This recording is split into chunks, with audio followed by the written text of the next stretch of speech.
Hey, what's going on, everyone? Welcome to another episode of About Abroad, where it's my job to introduce you to people who have built amazing lives for themselves in various foreign corners of the globe. We're talking with expats and thought leaders about moving abroad, remote work, visas, and all the fun and practical knowledge that you need to know to follow in their footsteps. If you've ever dreamed of making a life for yourself overseas, maybe working remotely or embracing long-term travel, retiring or studying abroad, or even just taking a peek inside life beyond your borders, you've landed in the right place.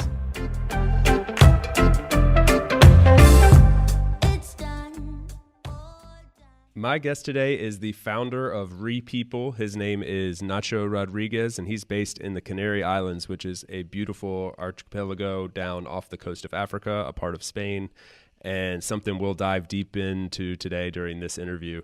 Nacho's been a friend and counterpart, I guess you'd say, at another organization for the last couple years, and I was super excited to get him on the show because he's a wealth of knowledge on all things related to the Canary Islands, co-living, remote work, a bunch of stuff that this program is all about, and I was excited to have him join and share some of his knowledge with us. So his energy for the Canary Islands is very contagious, and the story behind how he kind of returned home to make the Canary Islands a hub for digital nomads and people moving around the world and settling down and creating sort of a community where people can live long-term, working remotely and otherwise, is just really, really fun to listen to. So I think you'll enjoy this one, and I hope you will help me in welcoming Nacho to About Abroad.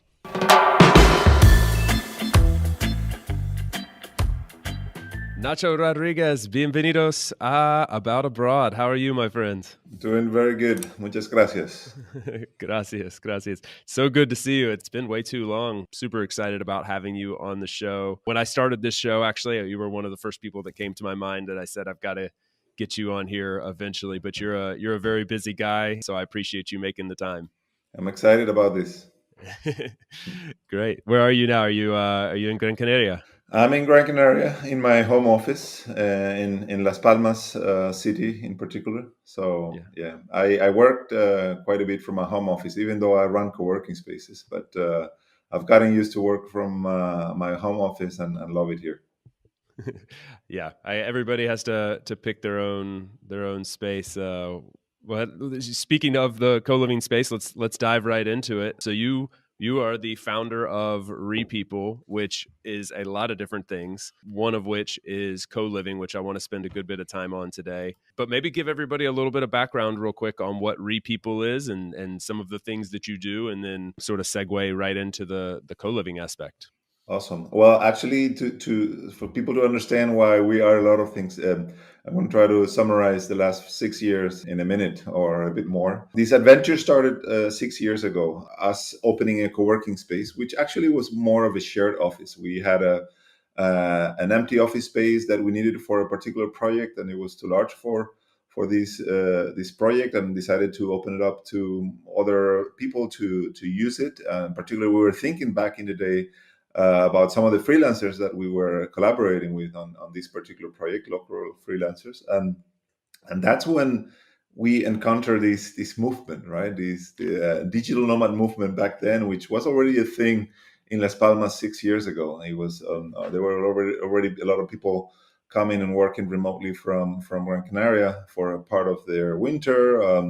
And they started knocking the door in our co-working space, and for me that was really enlightening. I didn't know back then that this movement existed, that people could work remotely from any locations around the world, and I decided to really dive deep into this topic and understand it better, understand what was happening and why. Because for me, it was the part that I was missing in my own hometown. I mean, after living in cities like Boston that are super international, a lot of young people doing very interesting stuff. When I decided to come back to my hometown, which is a place I love, I was missing a little bit of that interaction. I had all my buddies, but I was missing that interaction with people from all over the world working on interesting stuff. And they started knocking in my door. So I was like, well, we have to figure out a way to accelerate this. If it's already happened naturally, we have to really understand it and try to position ourselves better so that we can attract more people that we can hang out with. That was the basics of where everything started. And that dive us into a lot of different projects that started evolving over time in a very organic and natural way. And so, first of all, we started a conference. And the reason why we started a conference was because we needed to generate content about our own destination. The Gran Canaria and the Canary Islands in particular have been very successful tourism destinations for the last 40 years. And the problem with that success is that it played against us in terms of showcasing what the experience was like to live here, not to live on a hotel on a resort for a week, but to actually live here and experience the Canary Islands as we as locals do. So the motivation to start a conference back then was to actually bring people, have them experience what we experience on a daily basis here in terms of activities and things to do and the lifestyle that we as islanders enjoy, and then showcase it. So that's where Nomad City Conference started almost 5 years ago as an excuse to generate content to try to not change but amplify the perception of the destination. And connecting to your question, which was more focused on co-living, the co-living just started as a demand from our coworkers. A lot of the people we hosted had issues with flexible accommodation. They had Airbnbs for 1 week or two, or maybe a month in the best case, but in a very expensive. And then they had the long-term contracts, which in Spain for an expat, it's very complicated because they would ask all kinds of background information, and it's just a process that nobody wants to deal with. And in the middle, there was nothing. If you wanted to stay maybe a month or maybe six, you didn't have a solution. And we decided to test if a co-living concept will work, both to solve the flexible part of the accommodation. So we're very flexible and only focusing the co-livings on remote workers, but also to provide that community aspect. So if you land as an individual in a new city where you don't know anyone, living with other people that are in the same situation as you are helps to make you feel like you're home, because right when you land, you have a place to work, you have people to hang out with, so it's much easier to really enjoy and discover and meet other people. And that's how the co-livings started almost 4 years ago. First as a beta test, then when we understood the dynamics and how the experience was, we started scaling the offer as we received more and more demand. So currently we're operating 4 permanent co-livings and also hosting temporary co-livings in different locations. So tell me about the temporary co-livings. Well, actually, hold on. First of all, let's back up. So clarify for anybody that's just like totally new to this concept of co-living, because I've actually mentioned co-living to somebody and had them say, "You mean co-working, right?" And I'm like, "No, co-living, like where you actually live in the same place." They're like, "No, you mean co-working. It's where you work in the same place." Like we must have misunderstood each other. So it's a super new concept relatively to even some other sort of newer concepts like co-working. So let's set the stage for somebody that really doesn't understand co-living. I'll let you do it, but basically, I mean, we're talking about a place where you go and you work and you live together, and if you can expound upon that for us. Yes, well, I must say that there are different types of co-livings. So in our case, we are offering shared accommodations. So basically, there are large houses with a lot of rooms. Some of them have up to 7 double bedrooms that share a common space, share a kitchen, share a living room, might share a terrace or a garden, but individuals or couples. So we don't mix people inside the room. So you have to be either individuals or couples that travel together, have their own space. Normally, even inside the room, there's also workspace, and then share common areas. So they share the kitchen, they share the living room, etc. And in our case, our kinds of living are very focused on hosting remote workers. So we don't host tourists or visitors and also remote workers. So it's mainly focused on remote workers. And what that facilitates, is basically having a community to connect with right away of like-minded people, individuals that are have some similar interests that might be also, like you in terms of traveling, moving around the world, and that you can hang out with and meet and do stuff together whenever you want, or you can do your own thing. But if you go to a co-living, normally you were looking for that interaction with all the people, because there's always an alternative to rent out in Airbnb for yourself. But in this case, the community factor is very important. And actually, it's a natural filter. People who join our co-livings are somehow like-minded, are looking for that interaction with others. So normally, there's a really good vibe inside the houses. Yeah, if you follow along on any of the social media for RePeople or even your personal social media, like you can see very quickly, like there's a great vibe with the people that come there.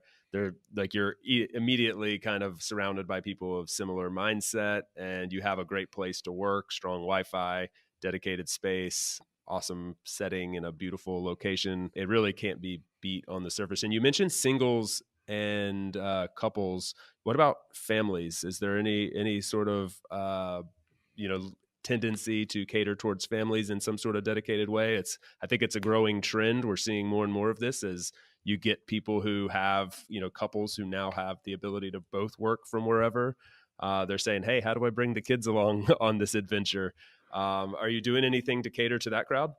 Well, that's exactly a project that we're currently working on. As families have different needs. For families that travel with kids, the logistics are totally different. So we need to think about the need of space to start with. They normally need more space. Sometimes the interaction. So a family cannot normally, it wouldn't work to interact within a co-living or with individuals because there's kids involved. It gets really really complicated, so then they need normally dedicated space, and they have also other issues like schooling for kids, or activities for kids.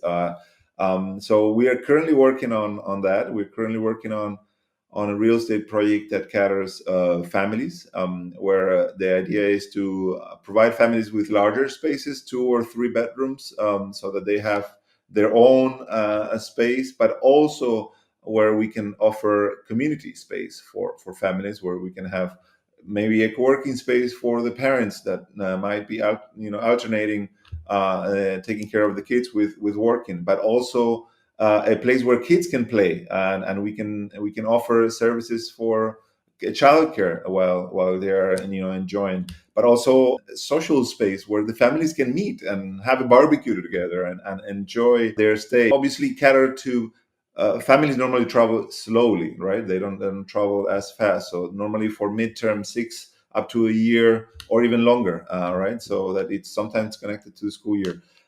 Right now, I think that there's a lot of families looking into traveling and starting to be more location independent, but the market has not offered really solutions for them, and that's what the area that we're currently working on, because we understand that there's going to be a huge transition with the global adoption of remote work. There's a lot of parents who both have the flexibility to work remotely, but they are not taking that step. They're still living in that big hub because they don't know where to go, where they can really solve all their solutions easily. And that's what an area that we're currently working on. I had a feeling you might be kind of on the cutting edge of that, because I agree. I mean, I can attest to it from hosting this podcast and the work that I do. Outside of this podcast, I'm talking to people every day who traditionally this has kind of been the thing that's held people back. The mid 30 somethings or 40 somethings that have in the past been travelers. They feel like they've sort of had to pick between traveling with kids now or just staying put and doing quote unquote what's best for the kid and kind of settling down.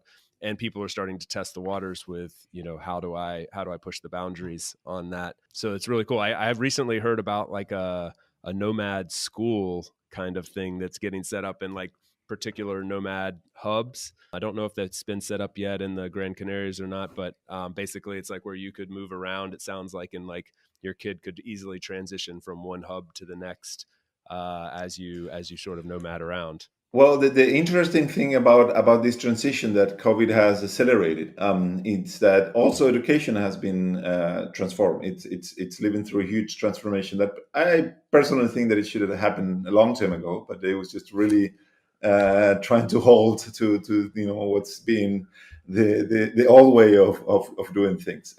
One of the very interesting projects that we hosted at one of our co-livings, because we do also host retreats and specific events during specific times of the year. It's called Edumatic. Edumatic is a project that joins education and the nomadic movement. And it was before the pandemic, focused on hosting students, university students that were studying already online, or they were doing alternative studies, not necessarily university, but already on that scope of age, that were making groups of students that were studying online and helping them travel together around the world. And we Wow. hosted them here in Las Palmas for a whole month. They were doing a 3 month long trip, and one of the stops was Gran Canaria. And that totally blew my mind. I was like, where do I have to sign up my 7-year-old so that when he's 18, he can do this? Because it's like the best of both education. So it's like traveling, which is an education and a degree by itself, and getting an online education more connected to the market, etc. And I was like, well, that's where things are heading. And with the pandemic, we've seen my 6-year-old, well, my 7-year-old now, but 6-year-old when they started having Zoom classes with their school. I mean, a year and a half ago, that nobody would have thought that this was possible, and it was, and it somehow worked, and without preparedness and without planning. So we're definitely going to see a lot more flexibility around the schooling, both for kids and also for older students, and that's also going to allow a lot of families to relocate and move temporarily. Let's think about holidays, right? So holidays around, like, the concept of holidays were always like limited by work. So you went on holidays when you had time off at work, and you could travel somewhere for a week and then come back because you had to be at work and you had to keep working. Or maybe you had holidays but you couldn't travel because your kids were in school. And now those two factors are totally blown. So you can travel and relocate. Hey, why don't we relocate for 2 or 3 months during the summer while our kids have holidays somewhere else where we can work remotely? I mean, that whole concept of holidays, it's totally transformed.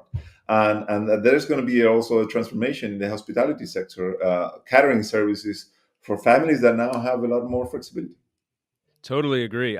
It's so awesome for you, I think, to be at the intersection of these things, right? Because they are all changing very rapidly, and you've always been in this remote work sort of advocacy role, and to see it from a commercial standpoint, really connecting, and you being at the center of that there in Gran Canaria is very, very cool to watch from the outside. I imagine it's pretty exciting to be a part of, for you as well. To be honest, it's a roller coaster. Like Yeah. right now, like there's so many things happening so fast that even us, that we were already advocating for this, and that had this perception, and that we knew that it was going to happen sooner or later. I sometimes have to like stop and try to really look around and try to understand what's happening because there's so many things happening at once, and so fast that it's sometimes mind blowing, but it's super exciting. Yeah, yeah, it's funny. You were talking about your 7-year-old doing Zoom calls. I got schooled the other day by like a 9-year-old on synchronous versus asynchronous communication, because she's doing some of her work synchronously and some of her schoolwork asynchronously. And this was over a Zoom call with a kind of counterpart at another company, and his daughter was sitting there, and she started schooling me on this difference between synchronous and asynchronous communication. I thought, man, this has really accelerated things really fast. So That's yeah, totally. I think that we're gonna learn a lot from the younger generations. The other day, I was discussing with someone. Right, we always talk about presential, right? How important for our generation presential is, because we still, need that human interaction between each other. And this was a debate around actually our event. We are really looking forward to host the event in person again, because we've seen the outcome of the relationships that were built during the event that we have not been able to replicate online. We managed to replicate the energy, but we didn't manage to replicate the relationship building. Because at the end, if you go hiking with someone, you're going to have a connection that Zoom it's never going to probably make, right? But then that made us reflect on the relationships that the younger generations have today, where they meet their friends online playing Minecraft. And that for me is mind blowing because I was never exposed to that kind of relationship building, but our kids are in some way. So for them, it might be totally fine to just meet online and really build relationships totally virtual, which for us, there's still sort of like, a big distance. So definitely we need to pay attention to the younger guys or the younger generations to learn from them, because we have a lot of things assumed because the way we grew up that they don't have, and that they're going to lead the way. I think about this a lot, Nacho, because I wonder, like, on one hand, okay, so on one hand, I totally agree with you. We're in a similar age range where, like, let's just say we didn't grow up with Facebook. All right, so there's that group that grew up with Facebook as a normal thing, and I didn't, and you didn't, and so we do crave that human interaction. We're social beings. We and we're advocates. We're both advocates for remote work, so we obviously also push for remote work, but there's that balance where you're talking about the conference, we want that human interaction. We want to be together in the same place. We want to give each other a hug and shake hands and all that stuff.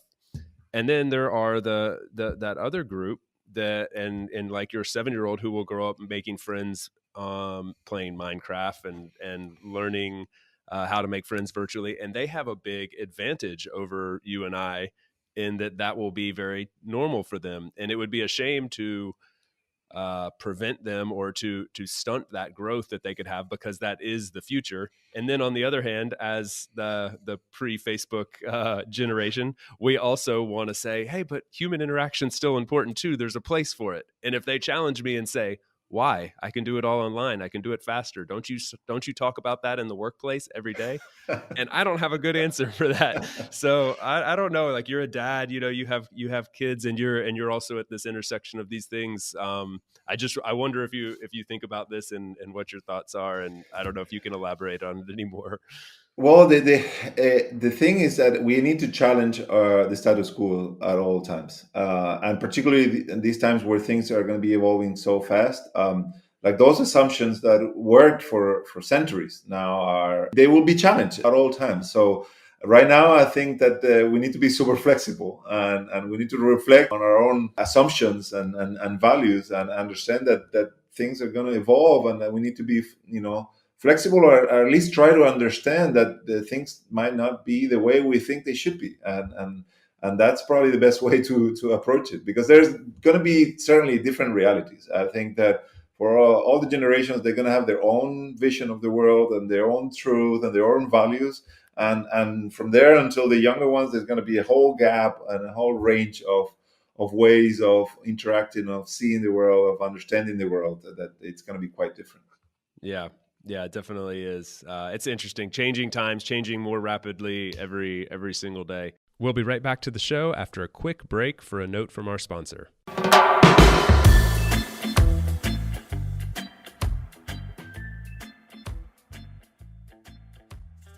This season is brought to you by my good friends over at Insured Nomads.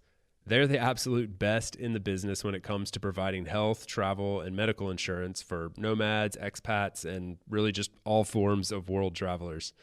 I know insurance is often something that's overlooked when we're fantasizing about traveling the world, but it's absolutely necessity that we address this, because often the policy you have in your home country isn't going to cover you while you're abroad.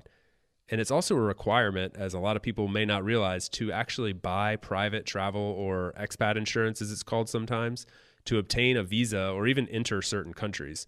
So fortunately, there are companies like Insured Nomads to help us with this. Not only do they have excellent coverage and great prices, but they're also providing a first-class experience with additional perks and best-in-class technology via their app. It's an amazing experience. I can't recommend it enough. Now, this is a company that was built by world travelers for world travelers. So They know what it's like to find yourself in a difficult medical situation abroad, and they want to keep you from having that same bad experience. So the next time you're planning a trip abroad, whether it's for a week or a lifetime, check out Insured Nomads via the link in the show notes.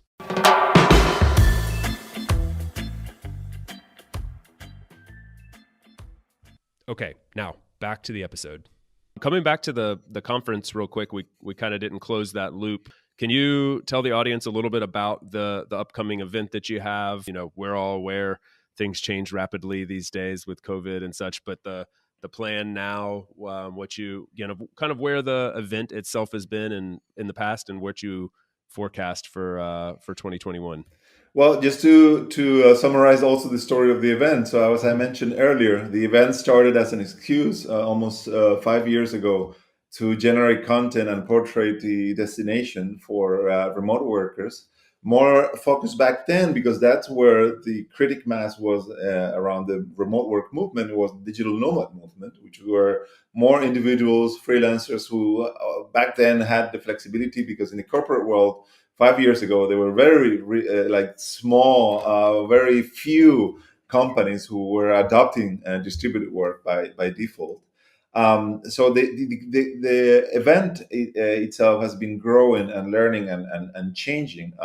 Up to last year, we decided to rebrand Nomad City into RePeople because we were already targeting a much larger topic. So we started as a digital nomad conference back then in Nomad City, and we evolved into the umbrella of remote work, which actually it's much broader. So digital nomadism in our perspective is part of the remote work movement. And when we talk about remote work, we have to talk about companies, distributed work, we have to talk about tools, but we also have to talk about socioeconomic impact. What does remote work mean for rural economies? What are the opportunities? What are regions doing to attract talent that now can relocate anywhere? Particularly after this year, what's going to happen with the big hubs? Are they going to become distributed hubs? Who's going to benefit from that? So the scope of the topics that we are interested in, let's say what we were discussing before, tourism industry, real estate, hospitality, how's that going to be transformed with this movement and with the fact that we have inherited a way of doing things in the Industrial Revolution, and now things are going back to a more distributed way. So it changes the whole society. So now RePeople, that's why we are connected also with the brand. RePeople means to repopulate. We think that that the distributed work is going to repopulate a lot of areas and solve a lot of problems that areas suffered in the past. The Canary Islands have suffered a lot of brain drain over the last 3 decades. We really think that this movement can recuperate part of that talent and bring it back to the island. So the conference has evolved into a much larger scope of topics. Last year, unfortunately, we were forced to do it exclusively online. As I mentioned before, one of the feedbacks that we receive over and over again from every year, and particularly from the advocates group, so though the group of people that attended the conference to participate actively and to share their knowledge and their experience, is that they really built amazing relationships that were really useful after the event. So we've been keen on recuperating the presential in other means, because one of the missions of the event is also to attract people to the Canary Islands, because we were connected to that mission. So we're planning for October 28th to recuperate the presential.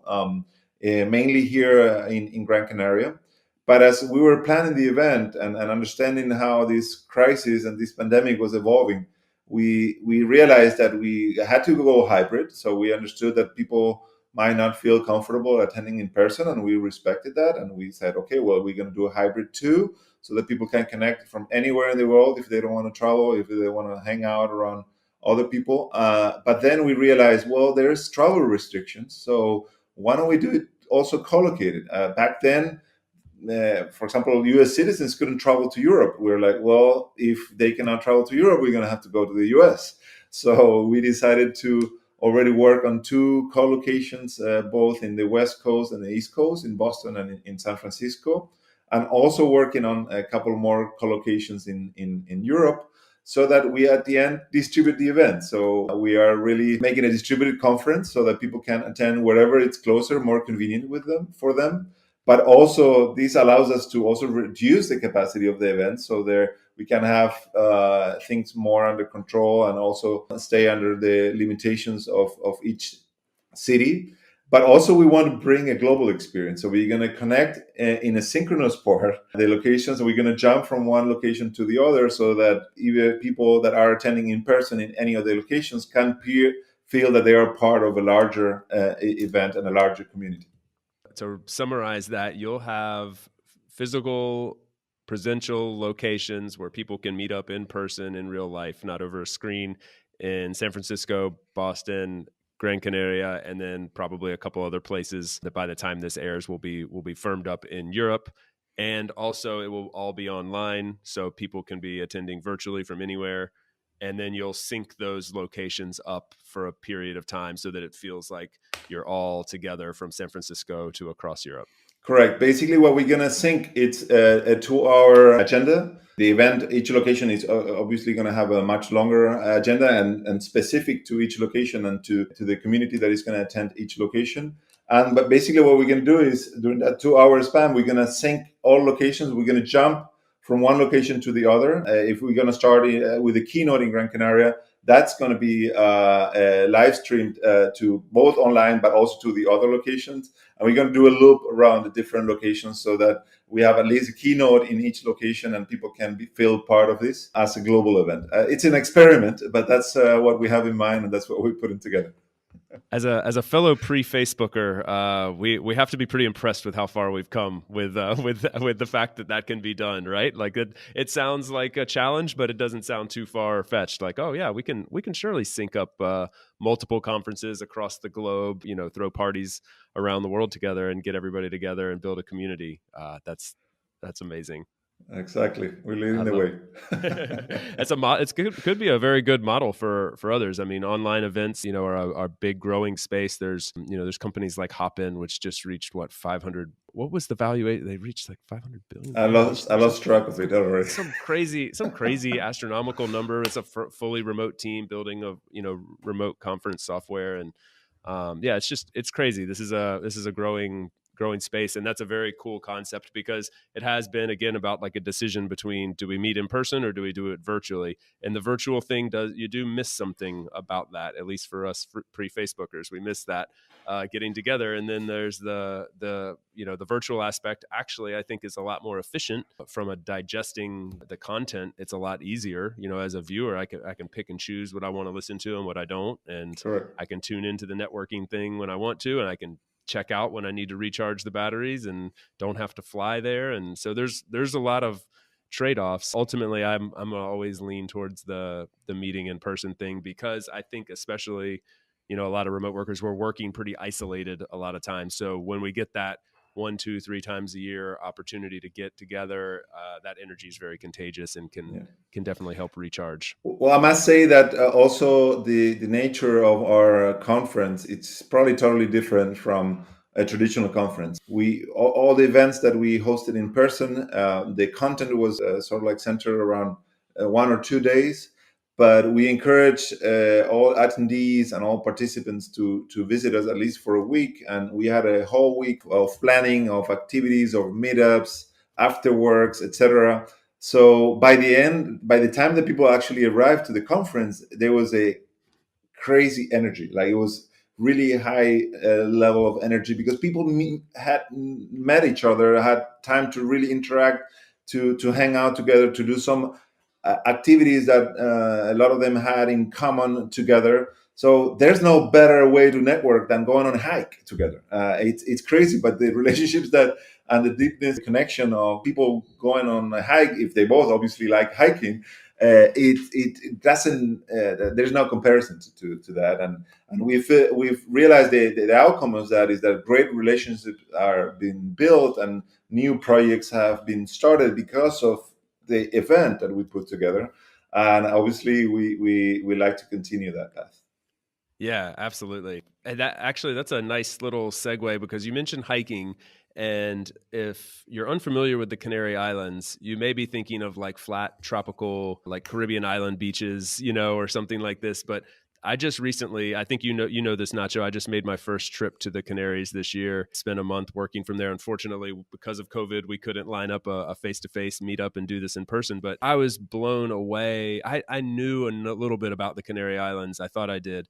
I was blown away by the landscapes and the variety that you get in terms of like mountains and volcano. Like on Tenerife, you can be standing on a black sand beach, looking straight up at a snow-capped, the highest mountain in all of Spain, and snow-capped volcano, and which is the highest peak in all of Spain. And when you go to some of these other islands, I was in La Palma, and just like you're deep in a jungle next to a waterfall, deep in the mountains, and then 10 minutes later you're standing on the beach like with like crazy big waves. And so I think what if people are unfamiliar with the Canary Islands, something I would love to get them to understand, listening to the last part of this episode, is a taste for what life in the Canary Islands is like. Because you left, like you said, you left vibrant cities where you could have continued your education, your career in big cities, hubs around the world. You've lived in quite a few places, which it would be great to dive into if we get a chance to. But you came back to the Canaries for a reason, and when I visited it, I understood completely why. There's a rich vibrancy, a culture, great food, a growing digital nomad scene there with lots of internationals, obviously beautiful landscape. So, tell us a little bit about the Canary Islands, what drew you back, what you love about it, and just help people get a sense of what's so great about the Canary Islands.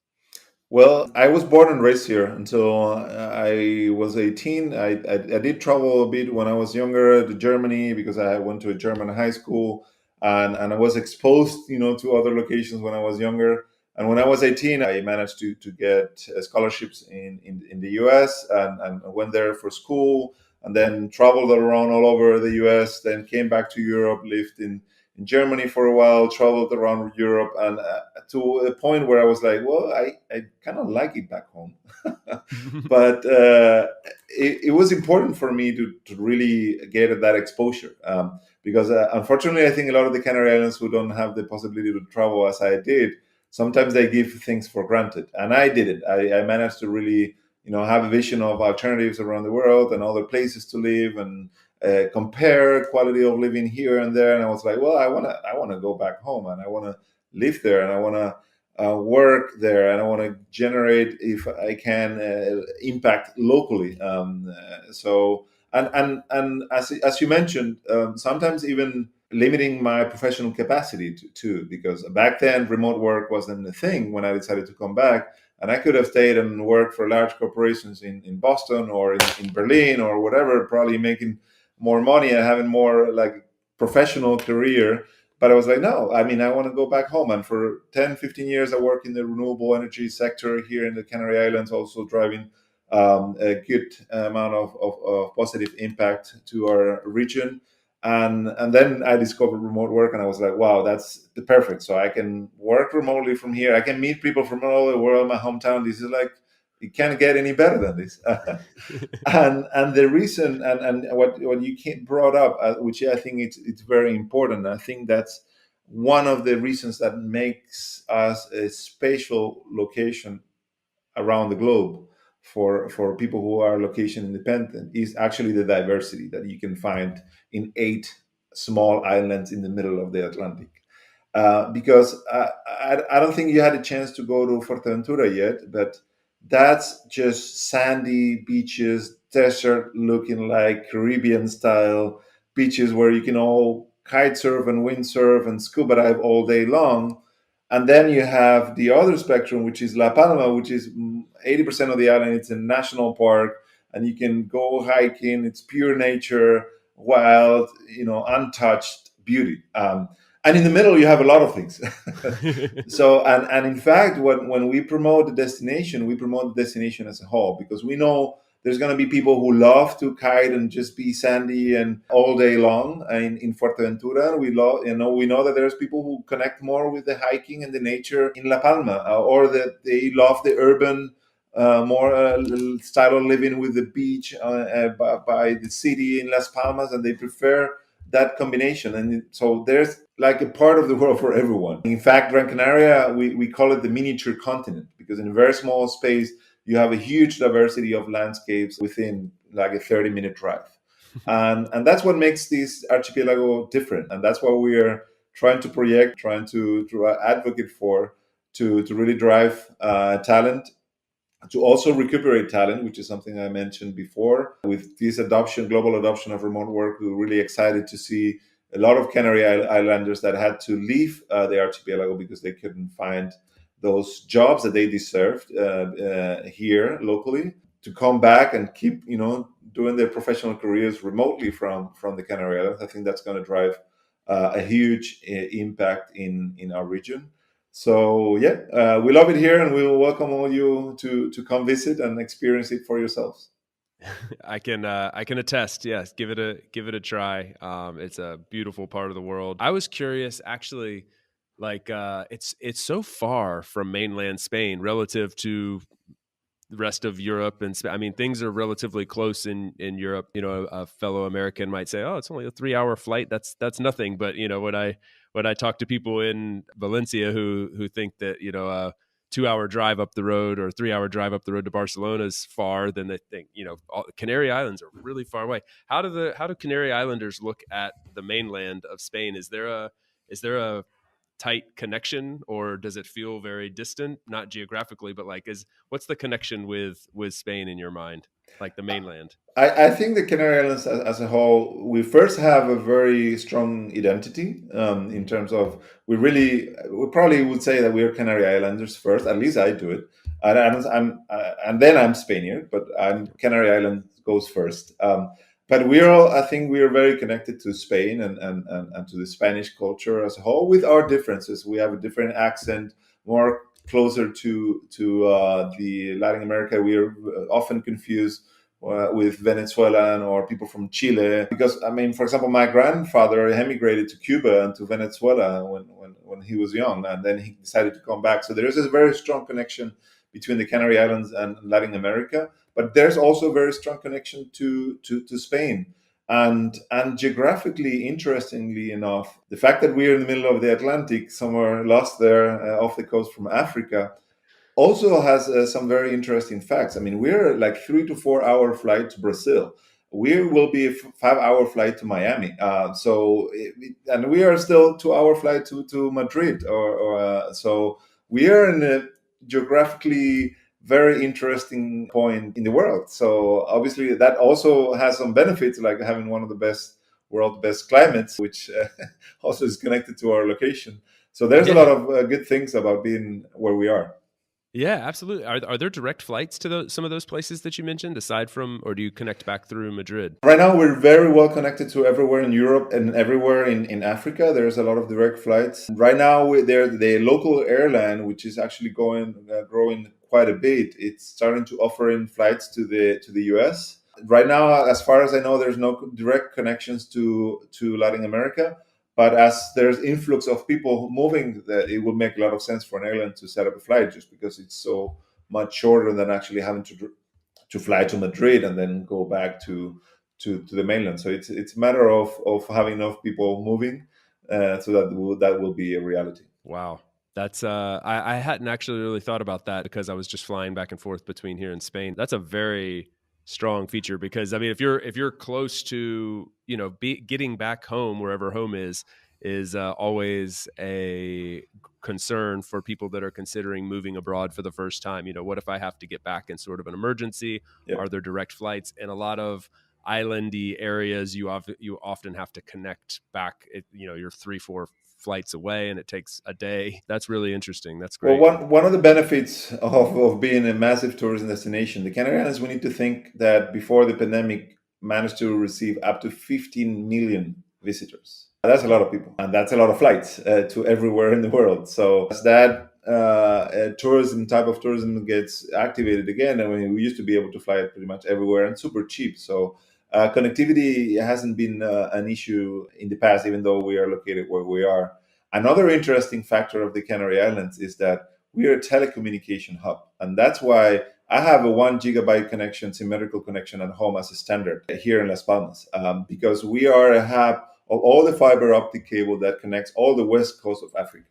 And obviously, connectivity for remote workers is it's super important, and Yeah. that's something that companies can have here as a standard. Much higher connectivity rates for companies that needs specific services. So it's also a really good reason to relocate here, both as an individual, but also as a company. Yeah, yeah, it is. That's a huge factor. A lot of people's first question is, "How's the Wi-Fi?" And especially with remote workers and knowledge workers, that's great to know. Yeah, it really does check all the boxes, and I think there's like the handful of places in the world that are becoming. Yeah, I almost hate to use the word digital nomad now because it sort of like implies this very nomadic person, whereas like you and I have lived in other countries, and a lot of people I bring on this show are people who are like, no, I moved to this country, I work remotely from there, but I live there. But it's one of those handful of places in the world that's like really on the rise, really becoming a hub for people to say, I want to go live a good quality of life. I want it to be affordable, great weather, good food, international environment, good place to raise kids. I know a lot of people are moving there to the Canary Islands to raise families, go put their kids in schools and actually settle down and create roots. And then as you said, you're connected to Africa, the Americas, all of Europe, of course. There's a lot of selling points. It's not a hard product to sell, actually. It sounds like. Exactly, but I think it's very important as you realize yourself. Again, one of the reasons why we've done the conference is we want to drive people here so that they can experience it by themselves. If you've never been, I can talk to you about the Canary Islands for hours, but until you don't experience it yourself and you realize and you connect yourself with the beauty and the value proposition of the archipelago, then it's just words, right? Yeah. So that's why we encourage everyone to visit and experience it for themselves. Absolutely. Stamped and approved by Chase here on the other end of the microphone. I totally agree. The last little thing I would love to touch on real quick before I let you go, Nacho, is something you've touched on a lot throughout this conversation, but we haven't really addressed directly. And it relates back to, I think, pretty much everything that you're doing, which is the socioeconomic impact that remote work can have and is having on the Canary Islands. You're directly involved in this, and I think it's something you're passionate about. I am as well. I've said before on here, like when I first got into remote work and digital nomading, and this, it was for selfish reasons. I wanted to travel the world and work and fulfill both those things together. But it's shifted into a lot of other, I think, more impactful projects and aspects of remote work and what it can do for the local economy. So I'm just eager for you to share a little bit about what your thoughts are on this and what you're seeing this kind of movement do for Gran Canaria, the Canary Islands, and just the world in general. If you could just sum all that up for me real quick, that would be great. Well, it's going to be hard to summarize, but I'll do my best because there are so many things to talk about, right? But as a whole, so I can summarize what we're trying to do is in three aspects. So we're trying to drive talent to the Canary Islands. So that's why we are showcasing it and trying to bring people to the Canary Islands. We are trying to recuperate talent by, as I mentioned before, driving those Canary Islanders who have left to come back to the islands and continue their careers, whatever their companies are, but from the Canary Islands, so they can generate that impact locally. And we are also trying to retain talent. So we have very good schools, very good universities here. So the talent that it's coming out to the job market, we want them to understand that there are opportunities that they can reach from the Canary Islands without actually leaving. If the local market doesn't offer them what they want, they can access some opportunities remotely.